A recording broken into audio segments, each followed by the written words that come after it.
Hello ladies and gentlemen, and welcome back to another Babbler video. My name is Zaru, and this is Royal Trap, The Confines of the Crown, Episode 3.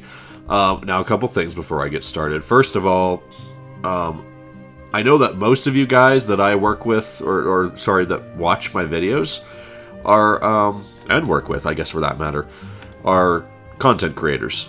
And as such, I feel it only prudent to warn you that after uploading the first episode of this game, I got struck with 3 content IDs, like 3 strikes. Well, not strikes, but they were content ID claims, which basically meant that it's okay to have the video, but if it was monetized, I would lose like a ton of the revenue that I would generate because it would go to those creators.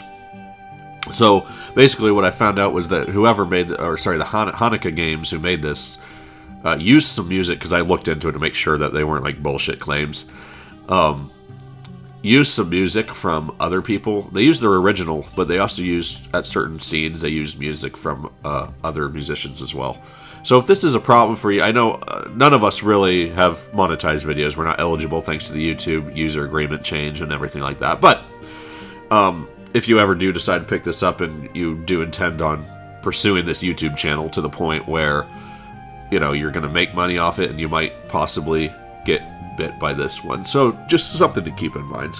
The second thing, a much smaller note, is this is one of those recording sessions. I'm glad that I am not using a webcam, because if you did, you see me in a pile of tissues, completely miserable, red-faced. The bedroom's in complete disarray. That's where I keep my computer and everything. And so, yeah, I'm not feeling 100%, and you probably noticed that from the last week or so. These allergies have just been completely wrecking me, although at this point I'm not sure I might have more than that. Anyway, my nose is almost fully clogged. I really can't breathe through it. So the voices may sound a little off in this episode. Just want to let you guys know. So, the last time that we were here,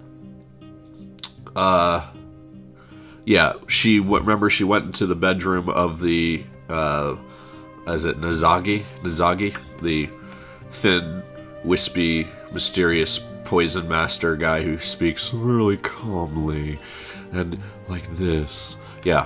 And he's, basically, he wears glasses, and that was his big secret, and, she promised not to tell anyone. And now she's going back to Oscar's room to report back to Oscar. So here we go. I will not fail him. I will find Cassidy, but first I must speak with Oscar to tell him what little I've learned to see if it sparks any clue. Okay, good. There was again no one in guard in front of our room, so it was simple for me to unlock the door and slip back inside. Oscar was not on hand to greet me. He made me rest in his sore head, which is worrying in itself. He was knocked unconscious earlier, however briefly. His injury may be worse than it appeared. Of course, he may simply have found some way to distract himself in my absence. I should call out quietly to give him warning of my approach. Or he could be kidnapped or lying dead horribly somewhere in a ditch. Also, yeah, okay. Also, I'm enjoying coffee, so, before I can speak, a figure barrels out of the bedroom, and it is not Oscar. Intruder! Intruder alert! Intruder alert! If you guys ever played World of Warcraft. Yeah. Ha! At once, my daggers are in my hands. The strange man attacks with a powerful overhead strike, a move generally useful only for splitting melons. Even caught off guard, I have more than enough time to brace and catch his stroke on my blades. My angle is not good enough to push him back more than a few steps, but by that point I can assume a better stance. Hi! He comes at me again, testing my reflexes.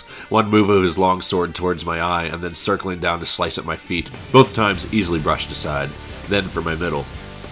And this time I catch the blade again, twisting to hold his sword up and away with the hilt of the dagger in my right hand while I push in and slash at his hands with the one on my left. He jerks back, clearly fearful of any injury to his hands, and leaves himself open. I pursue, spinning as I move to hide my precise target. With one move, I can drive a dagger backwards and up into his heart. Oh god. But no. He ran further than I expected, and I could catch only the air. I turn my head to find a target behind me and to the side, again making a wild overhead swing. Too late to turn. I dive for the floor and roll to come up facing the correct direction.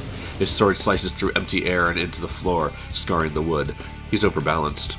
Driving in my heels, I grab the plush edge of the embroidered rug beneath him and yank. Haha. Also, I'm going to have to pause, occasionally take a drink of coffee, and I know this is a horrible time to pause because they're like in this mortal clash with each other, but I started to blow my nose. God damn. Just, okay.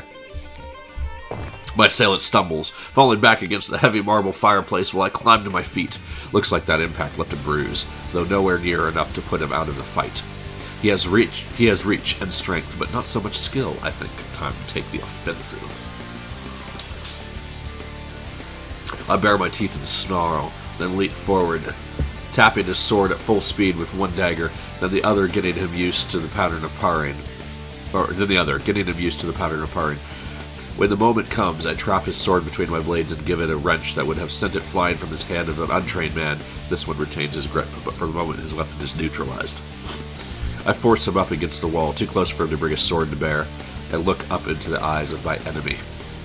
It is Prince Callum! Wait, is that Gaston? No, it's not Gaston. Prince Callum. Oh, he's the douchey douche. Yeah. By the blue sky, what do you think you're doing? Testing you. I could have killed you. He smirks at me and casually eases his sword from my control. I don't think so. A prince should have the best tutors and more skill in sword fighting than the clumsy attacks he demonstrated on me, that's true. Of course, he is one of many, a neglected younger son, as he said. Why are you here? I require your aid. I don't remember if that's his voice, but that's his voice now because my nose is all fucked up. You want to get my help by breaking into my room and attacking me? I needed to be sure you would not freeze in a crisis. I need a pair of hands I can rely on, not another burden, you asshole. For what? He shrugs me aside and takes a few long strides away before turning back to answer over his shoulder. A task that calls for the sort of woman who climbs out of windows and slips locks, and who draws a blade at a moment's notice. You want me to spy for you? Do you think you can trust me for that? You don't know me. You must have servants of your own. I need someone with no connections. That means you, Valet of Osundar. You are going to do exactly as I tell you, for two reasons. One, because I need your help to rescue my sister. And two... Oscar? He pulls open the inner door, revealing a factor that I should have considered earlier. Because if you don't, I'll slit your master's throat. Oscar! Chapter 2, The Bargain. Drowning my heart's panicked cry, I force myself to examine the situation in detail. Oscar's eyes are wide over the silken gag, probably stray hose. I don't see any signs of further injury or struggle. Callum's actions may have taken him completely by surprise. How could others have guessed the prince was a madman? Think, stall for time, think! You can't possibly mean that. You already suspect. This beau, he nudges very slightly with his blade, and Oscar flinches, was the last one with my sister, and you have been creeping about like a spider. If I kill you both and claim self-defense, do you think anyone will have questions? Except you can't, you just proved that you can't kill frickin' Madeleine. She's a badass with daggers. That presumes you could win, exactly. Perhaps you could hold me off with your little stings, but too late for your livelihood here. You're bluffing. You wouldn't dare murder a visiting prince, especially not like this, tied up, his blood all over your clothes. If I screamed for the guards, you couldn't possibly have the time to clean up the evidence. He laughs. Clever. You are the one I need. I don't want his blood or any part of him. But if we can't make a deal, I will have to call for the guards, and we'll see what happens. What do you want from me? Your oath. You serve me without question until Cassidy is safe and no knife in my back. And you expect me to cooperate when you're threatening my friend? I need a partner I can trust absolutely, and this is the only leverage I've got. Fair enough, Prince Callum. Fair enough.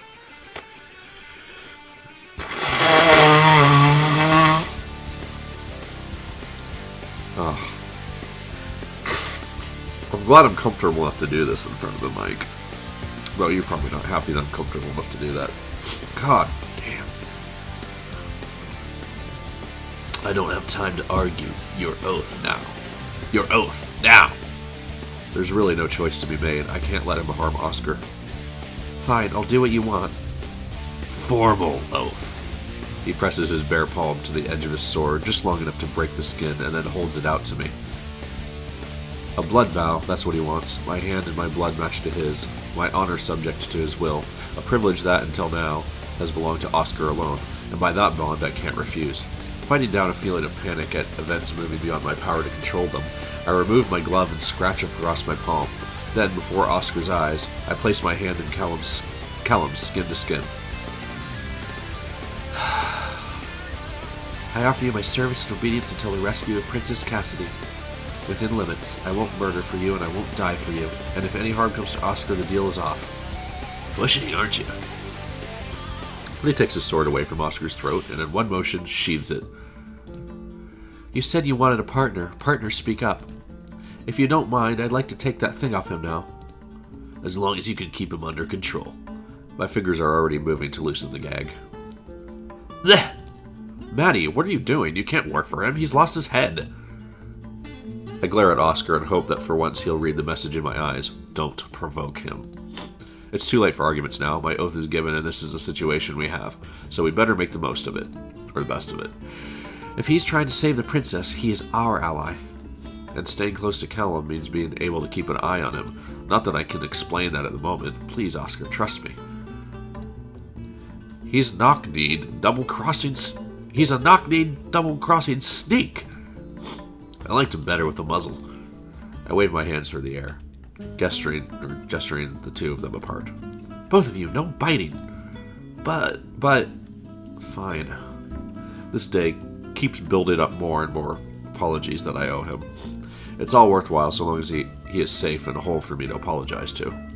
So how are we supposed to rescue Cassidy? The whole castle's looking for her already. What do you know that they don't? I have the ransom note. We bring the gold, they bring the princess. How do you know it's genuine? There was a lock of her hair. If you have a rendezvous point, why not take some guards and go fetch her? You do what I say, without questions. Right. Well, he did imply that he couldn't trust any of the palace servants to do the job right, and that he needed someone more subtle. Perhaps the kidnappers threatened to harm the princess if guards were blundering around. He is paranoid, but not completely without reason. Oscar sighs and leans against the doorframe. He's looking a bit pale. This day has taken a heavy toll on him, both emotionally and physically. Come on, we have work to do. Just you, Velway. He stays here. Leave Oscar alone? I should talk to Oscar first. I mean, what could I possibly lose? Do we have a minute first? Cal looks back and forth between Oscar and myself. Either you trust me or you don't. I agreed to work with you. I need to talk to my friend. Fine, I will wait. Briefly. He steps out the door, leaving me alone with Oscar. We look at each other, and the first words out of each other's mouths are exactly the same. Are you alright? You first. Oh, I'm fine. He came in and said he wanted to talk, but he didn't say much. He asked where you were, and I didn't know what to tell him. I said I sent you to the kitchens for a snack. I don't think he believed that.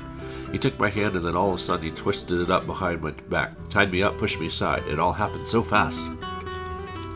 Twice in one night. You must think I'm completely hopeless. Both times I wasn't with you. It's my fault, not yours. Yeah, because I'm your big, badass female bodyguard. He pulls a long-nosed face. I didn't know what was going on, and he snuffed me like a goose, so I couldn't even squawk. He just waited. Then we heard the outer door open, and he drew his sword and went out there, and I heard the fight, and I thought, I was afraid. I'm fine. He tried to kill you. I've had rougher sparring matches, so have you. I'm not even scratched, really, I'm fine. I just have this hole in my abdomen from where the sword pierced through that I just don't want to tell anybody about, that I'm covering up with my... No. He's a dangerous man. I don't like the thought of you alone with him. I'm not going off with him like that. He's forced you into things already. Reaching forward, he takes my hand and turns it over to display the mark of my unwilling oath. What else will he make you do? The reason I left in the first place was to rescue Cassidy. That's still the plan. He's got a lead. That's all. You don't have to do this. We could find someone else to turn to. I gave him my word. As long as he doesn't try to force me to act outside honor, I don't intend to break it. It's better to make friends than enemies, right? He stands there looking at me, and his eyes are old and tired. I have to go. Come back safe. I squeeze his hand in acknowledgement and I make my exit. Callum is waiting for me, leaning too casually against the wall beside the door. I was listening, you know. I know. Trust only goes so far. So, what now? We need to assemble the ransom money. 2,000 golden deductors. Ducators? That's quite a sum. But not that much for a princess, really. I suspect our kidnapper lacks imagination. You don't happen to have that gold sitting around in your chambers? No, we will have to obtain it from the royal treasury. This is your palace, can't you just requisition funds? We need to obtain the coin without attracting notice. Rob the royal treasury, right. How does he imagine we're going to pull that off? Picking a lock is out of the question, and treasuries are always guarded. And yet, despite myself, I'm starting to find the prospect interesting. It's a challenge, a puzzle that I can understand and solve. This is why I needed a suitably discreet partner. Rather, suitably distracted. Oh yes, with my wiles and charms and sexy bosom. I hope you don't expect me to jiggle at the guards. I'd look ridiculous. Too obvious. I have a plan. It all depends on how convincing you can be. Oh, I can be very convincing. I don't even have a sickness. I'm not even really blowing my nose. You guys just thought that this whole time. The carpet beneath my feet is thick and plush, muffling the sounds of my footfalls, which is not to say that there is no warning of my approach. In this part of the palace, the walls are inset with viewing windows, enabling guards to keep an eye on foot traffic in all directions. After all, you wouldn't want anyone being able to sneak into the royal treasury. One guard on duty, his attentive gaze dutifully sweeping back and forth with the occasional check behind him. Good. There's little in the way of extra ornamentation in these corridors. No paintings on the walls, no hothouse blooms forced into show. Only the patterned and gilded ceiling tiles. I crane my neck upwards to stare at the muted, non-reflective golden surfaces, paying no attention to where I am walking. Hang on. Nose check.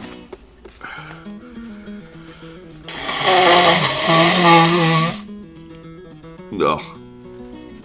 Damn it. Okay. Oh! That is, of course, the moment that my foot catches on the edge of that plush length of carpet, throwing me to the ground with a thump. I don't cry out all that loudly. I've only tripped. It's nothing serious. I'll just climb back to my feet. Ow! And that is when I first attempted to put weight onto my left ankle. Uh-oh. This time the noise I'm making is enough to draw the guard a few steps away from his post.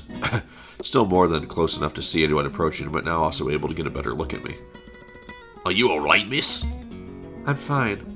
I wave him away and try again to place my foot on the ground, then pull it back with a sharp hiss and clutch at the wall for support. I distinctly do not look at the guard, but male instinct prompts him to step a little closer to my obvious, if false, distress. Ha ha ha. Can you walk? I'm not sure. I'll call for another guard to help you to your room. No, please, don't. I'll be alright. I just need to rest for a few minutes. You can't rest here, miss. I use the wall for support and take a hesitant step, trying to look as fragile as possible. Just a little bit longer. You can't walk on your own. I'll have to summon someone. I don't want to be a bother. It's my duty. No, what? Oh, man's voice. No need. Oh, Prince Callum. Damn it, I thought you were somebody important.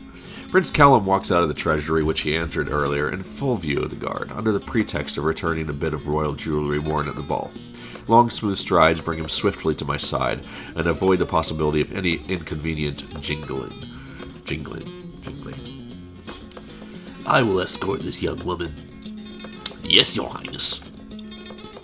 Callum bends, bringing his shoulders to a level where I can more easily fling a grateful arm around them. As he straightens, his support pulls me against him, not so coincidentally helping to conceal the faint bulge produced by stowing a large bag of coins out of sight. He nods to the guard. Carry on. And we leave the man to lock the door behind us now that the gold has already flown away. We keep up the charade on our return to Oscar's quarters. In case of observation, caution costs nothing except my pride. I cannot help but feel strange, clinging as I am to the body of a man I barely know, a prince of hidden schemes and unpredictable violence. Callum is a well-muscled, stronger, and more solidly built than Oscar, and pressed so close to me that I can feel the heat of his flesh. Oh my gosh, I'm so sorry. My duties to my prince have not left me time for much experience with the rougher sex. The support of his arm should, I suppose, make me feel safe and protected. Instead, it leaves me off balance and vulnerable. It would be easy in this position for him to accidentally to slide a possessive arm around my waist, to belittle me for the helplessness I have been made to feign, and yet his hands never stray. Failure to act like an odious brute at every opportunity does not make him a hero. It only means that he is, at worst, not that sort of villain.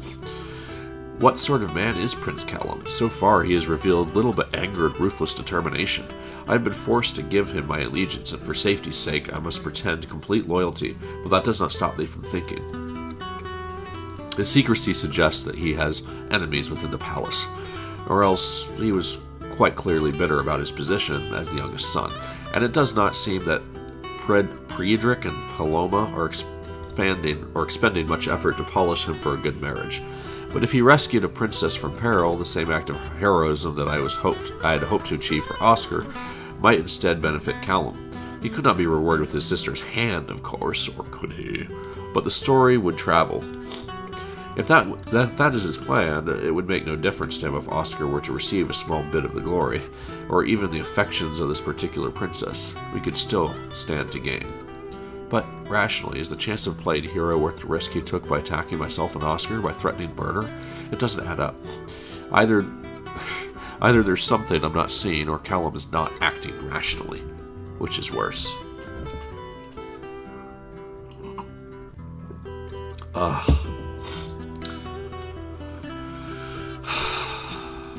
The instant the door closes behind us, Oscar rushes to my side.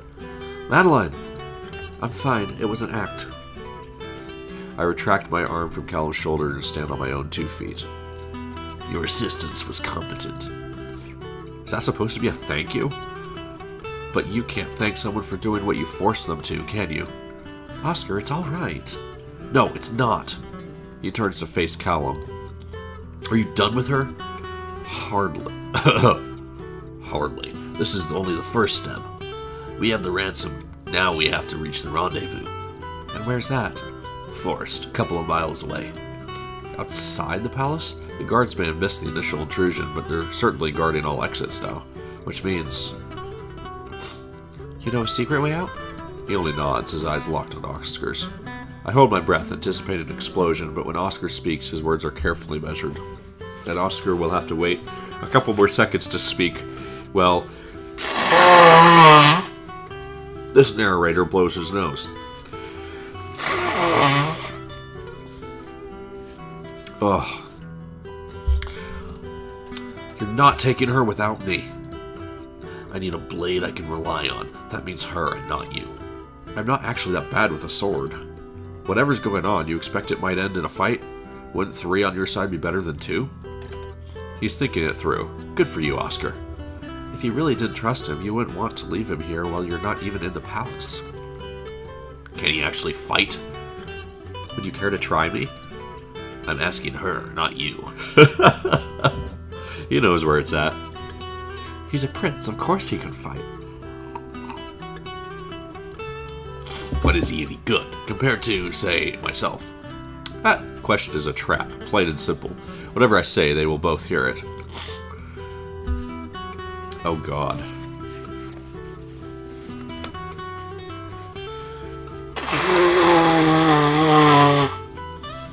So, do we go neutral?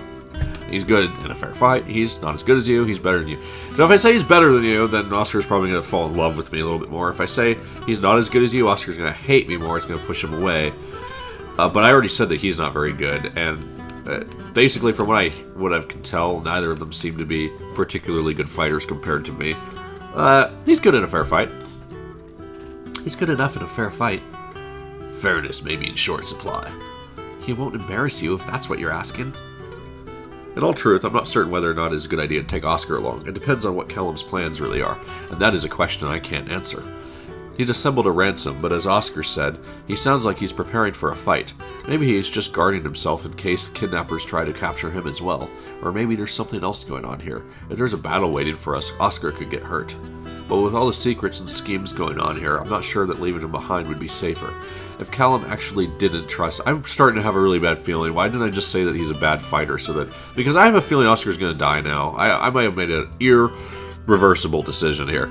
If Callum actually didn't trust Oscar, he might have arranged for something to happen to him once I was out of the way. Or any of the other nobles might come around asking questions. No, I can't leave this palace without him. He's my responsibility, and I must not abandon him. I could never forgive myself if something went wrong without me there to defend him. And if it comes to a battle, then at least I would have someone at my back whose loyalty I could rely on. Callum I can't trust. Oscar I could never doubt. He blows out a breath. I suppose it'll have to do. You may accompany me, but without your sword, I will decide if you should have one. Just remember who's in command here. Whatever you see or hear, you do what I tell you. I understand. Which isn't quite the same as a promise to obey. Callum looks at me. I expect you to keep an eye on him. I always do. Because if he betrays me, he will pay. The blunt reminder that Callum is not our new friend leaves the room silent for a moment. Should I fetch a purse then? Not funny. She doesn't like my jokes. She doesn't like my poetry either. Would you like to hear some? Oh God, Oscar. Will you be quiet? See, we're getting along fine. Oh, Oscar, you goofbag. I can't help smiling along with him. Even under such tension, nothing damps his spirit for long. But my role is to be focused and the responsible one. And I'd better get back to playing it. So, you have the ransom and you have your backup. Where do we find this secret exit? And how certain are you that it is still secret and still unguarded? What if someone's been using it? The entrance is hidden and known only to the royal family. The door beyond it is kept locked. And if you get through that, you end up somewhere that most people would not want to go. Where's that? Where's that? Tell me. The underground tunnels that Callum led us to are choked with rubble and spiderwebs. It is visibly obvious that no one has been this way in a long time. The entrance was the worst. The stones overhead cracked and crumbling and threatened to collapse at any moment. As we moved along, the state of repair has increased, but so is the unpleasant atmosphere. The air down here is fetid, and insects are constantly flapping at the edges of our torchlight. Finally! Not this royal, prim and proper decorated halls and royal plots, and now we're finally down to like... Ugh. God, that sound in my ear. Holy shit. What is this place? Hundreds of years ago, when customs were different, these were the catacombs. The bodies of those who died in service were laid here to rot, so that even in death their spirits would remain beneath their masters. Ew. That's awful. It is the way things were. When times changed, parts of these tunnels were reworked into a sewage system that feeds into the river. That explains the bugs and the smell. Watch yourself, little prince. Where there are insects, there are spiders, and some of them bite. As we ease along a narrow stone ledge, Callum's shoulder comes into contact with a bit of loose rubble in a wall niche and knocks it out of place. A pale-bellied snake, dislodged from its slumber, falls onto his arm and begins to writhe. Calmly, Oscar reaches over and scoops the snake off Callum and onto the floor, where it slithers away. You were saying? Oscar! Don't worry, those aren't poisonous, I think. Is it actually dangerous down here? It isn't safe, but I wouldn't have brought you if I expected it to be fatal. Yeah, you would have. Don't lie to me, you blue-headed baboon. Did you explore here as a child? No. Once. There's nothing to see but rocks and bones and filth. There wasn't any point. No hidden treasure? Who would leave anything precious among the bodies of dead peasants? Well, probably a lot of people, because a lot of people don't want to go around dead bodies. Their families? Their families were peasant families. They would have nothing of value. Well, that's true. Unless they'd stolen it from their masters, and then they'd keep it for themselves. Thieves are... Oh, stop crumbling walls in my left ear. Thieves are not generous. You're such a cynic. There once was a sourpuss from Guelinor. Oh, God. No, don't do this, Oscar, please. Spare us. Spare us your poetic antics. Who's postured and puffed till he was good and sore. Guelinor, good and sore. Got it. Do you ever stop talking? I'm asleep. Once we leave these tunnels, it is imperative that we remain silent. There may be guards on the watch. Yeah, Oscar, shut up. If you can't handle that, turn back now, or you'll have us all shot. Oscar's only joking with you. He wouldn't put us in danger. Ugh. In the distance, I hear kind of rustling. I've been hearing rustling ever since I came down to this damn dank dungeon. What was that? Bats. We're getting close now. Watch your step.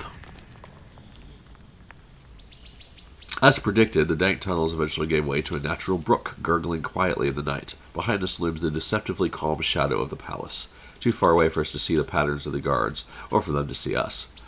This is unknown territory, far from the roads that Oscar and I traveled. Not even a path can be seen amongst the trees and grass. We must rely upon Callum to be our guide. He motions us closer and speaks in a low tone. Keep an eye out for centipedes. They bite. Won't kill you. The bite won't kill you, but your screams would draw notice. With no further explanation, he moves out, leaving us to follow. Neither Oscar nor I is an expert in woodscraft, but neither are we strangers to the outdoors. Oscar in particular always loved climbing trees or games of cache in the forest.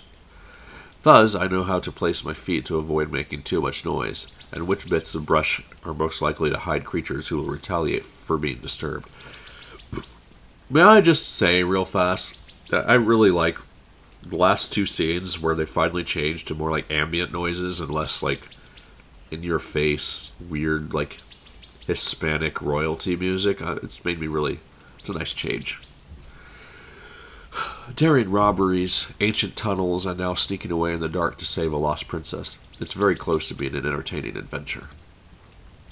Callum leads us along the water's edge in silence for some time and eventually stops by a grassy bank. We'll set up camp here.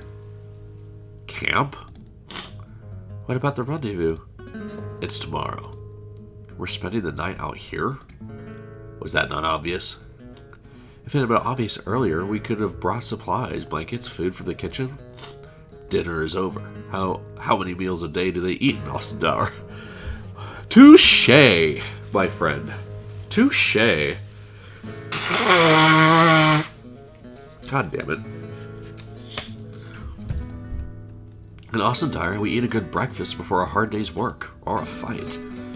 It's all right. Once the sun's up, we can hunt for plants. Oscar, always the eternal optimist. And with the stream right there, we could even fish. With no hook, line, or net? Oh, you pessimistic asshole, Madeleine. Right. Well, we can still find food. It'll be fun. Fun! This is not fun. Then what is it? If you told us more about what you were planning, we'd be better able to help you.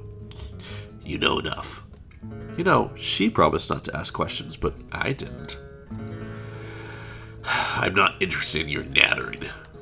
Stop nattering, Oscar. Stop nattering, you nattering, battering asshole. All I want to do is help Cassidy. You understand that, don't you?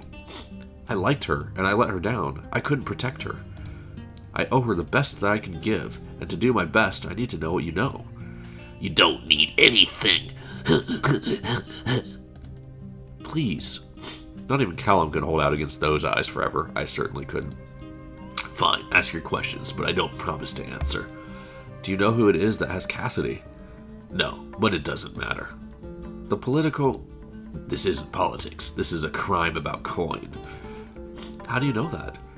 You don't need to know. What are you expecting to happen tomorrow? You find the location ahead of time, and the two of you put yourselves out of sight and stay there. They expect me alone. If we are betrayed, if Cass is in danger, you are my reserves. If everything goes by plan, then when Cass is safe, when they think they've won, you take them. What? Oh, take the assholes who kidnapped her. So you're double-crossing them. You object? They are criminals. They don't deserve to get away with it. Yeah, but you might double-cross us too. How do we know that you're not doing this to... Well... Okay, so... Yeah, I don't really know. I'm confused. What is Callum's angle here? I mean, is he really just... I mean, she laid out some possibility for what he's after, but is there any possibility where he would be trying to turn them in? I don't know. I can't really think of any reason he would stand to benefit from screwing over Madeleine and Oscar. No, I agree, but there's only 3 of us. There's a limit to how much we can do. Plate pickers like these have no loyalty. I don't expect more than 1 or 2 at the most. If there's a full company, then don't waste your strength. If they are few, then show no mercy. Understood. Good. He rolls his head around his shoulders, stretching out the tension.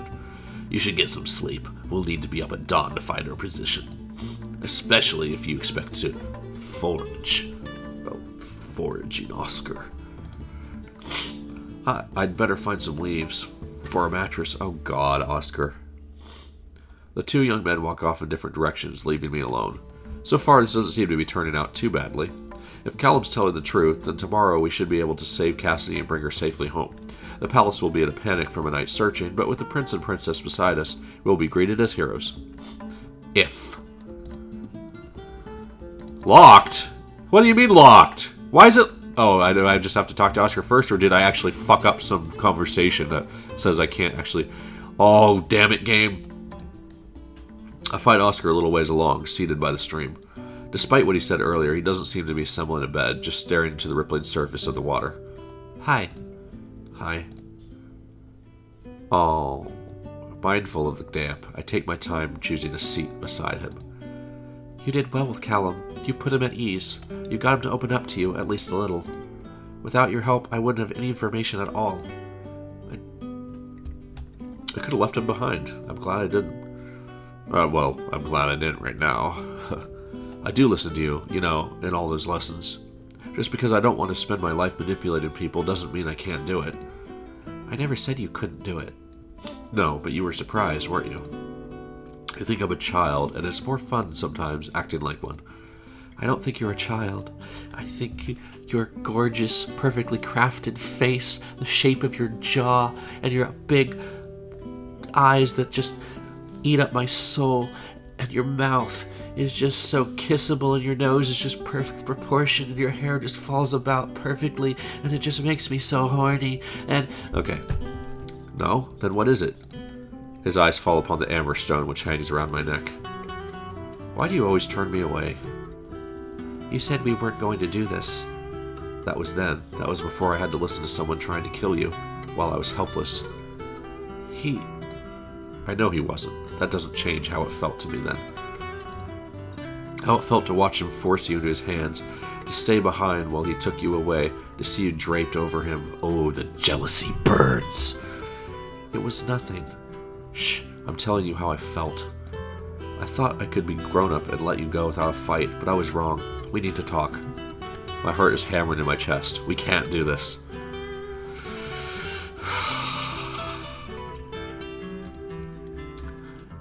What about Cassidy? What about her? Aren't you in love with her? What? I barely know her. But you do like her. You're a good match for each other. She's young and lighthearted, just like you. She's a princess, an heir, and she likes you, and you're riding to her rescue. It's a classic romance. My God, this is a heavy romance novel. I'm sorry, guys. This is very girly. That's okay, though. I mean, I don't mind. I think it's so sweet. Saving someone who's been kidnapped doesn't mean I'm in love with her. I saw you together. I saw how you two looked at each other. Now you'll be her hero, and you'll probably be married, and that's good. That's great, because you're jealous. What? You are actually jealous. He's so happy. Don't be ridiculous. I want you to marry Cassidy. It's the best thing for everyone. He leans in close to me, grinning like a cat who's had the cream. So, you were watching me dance with Cassidy, and you weren't at all thinking that you might like to dance with me. We shouldn't be doing this. No, indeed. Ugh. You weren't thinking that you might like to go for a walk with me somewhere nice, like a river at night. We definitely shouldn't be doing this, but we're doing it anyway. I have to pull away. I have to. Oh, I didn't even have the choice to not kiss. Everything. Look, I've been nice to him, but I've kept him at an arm's distance just to avoid this kind of shenanigans. I can't think. This shouldn't happen. What do? I don't know how. Does he? I've never known how warm it would feel to... No! I scramble backwards away from Oscar, breaking contact. We cannot do this. Maddie. No, you are my responsibility. I work for your parents. I take care of you. I cannot do this. And you are a prince. You're a leader. You've had the best tutors, the best of everything. You want to throw away everything your parents have given you to marry me? Do you know what would happen to us? We'd starve, that's what. No home, no money, no trade. We'd have nothing. Sounds like my wife before we got married. We could talk to my parents. Your parents pay me to make you desirable to other women, not to corrupt you. I've worked so hard. I've done everything right. I'm not going to let you ruin your life. This didn't happen. Marry Cassidy and be happy. I turn and walk away, ignoring anything he tries to say behind me. I have to go. I can't let him see my face. He must not see me cry. I thought I had everything under control. I thought I could let him go. I thought if I told myself I didn't love him enough times, I could make it true. It's not going to work. There is no way out. I do have feelings for Oscar, but we can never, ever be together.